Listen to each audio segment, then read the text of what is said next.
ব্যাস অনেক হয়ে গেছে গরিব হয়ে বাহানা দেওয়া। আজকে থেকে আমি গরিব আর তুমি ধনী। গরিব হয়ে খালি বাহানা দেওয়া। আজকে থেকে আমিও গরিব, দেখবো তোমাদের গরিবের জীবন কেমন। মা পানি নিয়ে আসো। আরে মা, এখানে তো 24 ঘন্টায় পানি পাওয়া যায়। আরে এই গরিবদের অষ্টমীতে পানি নেই, এরা যে কিভাবে থাকে কে জানে। বাবা, বড় লোকদের মতো গোসল করতে সেই লাগছে।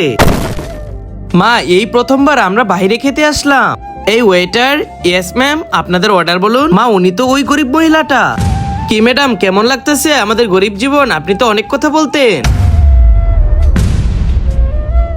রামু কাকা, আমার মেয়ে এই ড্রেসটা 2বার পরে ফেলেছে, তো এই ড্রেসটা তো অনেক পুরনো হয়ে গেছে। কাকা, এই ড্রেসটা কোনো গরিবকে দান করে দিও। এই গরিবেরা এই নে কাপড় মেমসাব দিয়েছে। তার আগে দেখবো কারা শয়তানকে হারিয়ে মা বাবাকে ভালোবাসে। যারা মা বাবাকে ভালোবাসে তারা ভিডিওতে লাইক করে চ্যানেলটিকে সাবস্ক্রাইব করে দিবে। আর যারা শয়তানকে ভালোবাসে তাদের লাইক সাবস্ক্রাইব করতে হবে না, আর কমেন্টে শেষে আই লাভ ইউ বাবা মা লিখে যাবে। মা, আমি তো কারো ব্যবহার করা কাপড় পরতে পারি না। আরে 10,000 টাকার ফেসিয়াল করে তো আমার সেই মজা লাগছে। কতদিন ধরে ফেসিয়াল করি না, আমার স্কিনটা নষ্ট হয়ে যাচ্ছে। আমার কাছে তো এখন 3 কোটি টাকার গয়না আছে, আমি ভাবতেছি আরো 2 কোটি টাকার গয়না কিনবো। সাহেব, আমার হাতের এই গয়নাগুলো নিয়ে আমাকে কিছু টাকা দিন, আমি অনেক অভাবে আছি।